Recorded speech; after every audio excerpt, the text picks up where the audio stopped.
Assalamualaikum warahmatullahi wabarakatuh.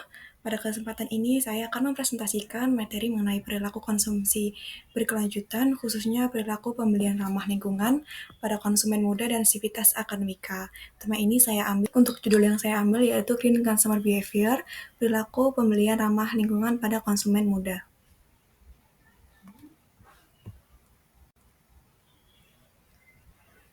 Sebelumnya, perkenalkan, saya Desi Skadi Handayani-Ningrum dengan NIM K76233032. Di sini saya ingin memenuhi tugas mata kuliah Ekonomi Lingkungan. Selanjutnya, konsep perilaku konsumsi berkelanjutan.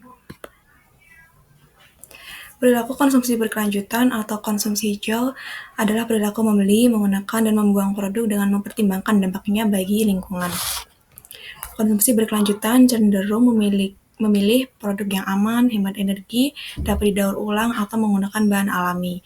Dalam konteks ini, konsumsi hijau bukan sekadar memilih produk ramah lingkungan, tetapi juga mencerminkan gaya hidup yang peduli terhadap keberlanjutan. Nah, contohnya antara lain membeli produk ramah lingkungan, menghemat energi, menggunakan kembali barang yang sudah layak, yang memang masih layak, serta mengurangi penggunaan plastik sekali pakai. Konsumen yang menerapkan gaya hidup ini disebut sebagai green consumer. Mereka tidak hanya mempertimbangkan kebutuhan pribadi, tetapi juga dampak jangka panjang terhadap lingkungan. Selanjutnya ada faktor-faktor yang mempengaruhi perilaku konsumsi berkelanjutan. Yang pertama ada faktor individu. Faktor individu berperan besar dalam perilaku konsumsi hijau. Hasil penelitian menunjukkan bahwa pendidikan meningkatkan pemahaman terhadap isu lingkungan, sehingga seseorang lebih peduli untuk membeli produk ramah lingkungan. Selain itu, gaya hidup seperti kesederhanaan, religiusitas, dan perhatian pada kesehatan juga mempengaruhi seseorang untuk memilih produk yang lebih aman dan berkelanjutan. Selanjutnya ada faktor kesadaran lingkungan.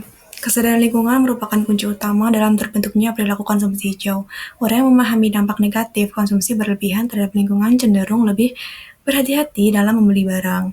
Kesadaran ini juga berdampak pada sikap positif terhadap produk ramah lingkungan yang kemudian meningkatkan nilai untuk membelinya.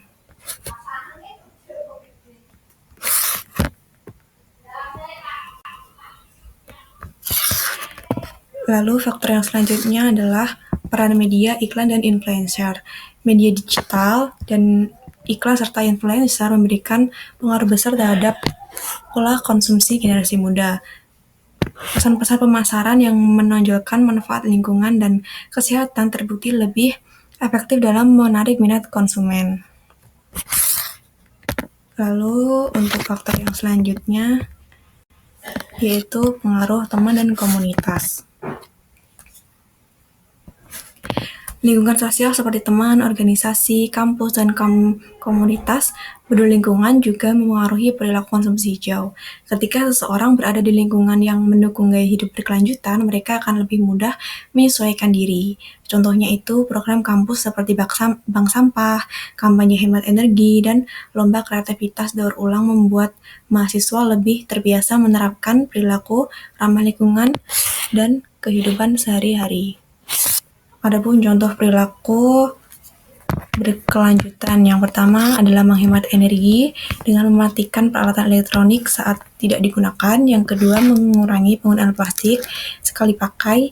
Lalu yang ketiga, melakukan daur ulang sampah seperti memanfaatkan botol plastik atau kardus. Lalu, membeli produk ramah lingkungan seperti kosmetik, organik, atau produk yang dapat digunakan kembali. Dan yang terakhir adalah berpartisipasi dalam kegiatan sosial yang mendukung perlindungan lingkungan. Lalu kesimpulan dari yang sudah saya sampaikan adalah perilaku konsumsi berkelanjutan dipengaruhi oleh faktor individu, kesadaran lingkungan, media, dan lingkungan sosial. Generasi muda memiliki peran penting dalam membangun masa depan yang berkelanjutan. Melalui langkah-langkah sederhana seperti menghemat energi, mengurangi sampah plastik, menggunakan produk ramah lingkungan, dan mengikuti kegiatan lingkungan, kita dapat memperbaiki kualitas lingkungan dan menciptakan masa depan yang lebih baik.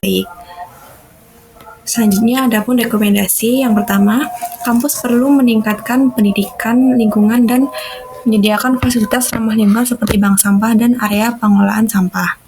Yang kedua, produsen perlu memberikan informasi produk yang lebih jelas dan transparan agar konsumen tidak ragu terhadap kualitas produk hijau. Lalu yang terakhir, harga produk ramah lingkungan perlu dibuat lebih terjangkau agar dapat diakses oleh mahasiswa, serta kampanye melalui media sosial dan kegiatan komunitas harus diperkuat lagi agar gaya hidup hijau semakin menjadi budaya. Berikut saya cantumkan sumber daftar pustaka dari materi yang saya ambil.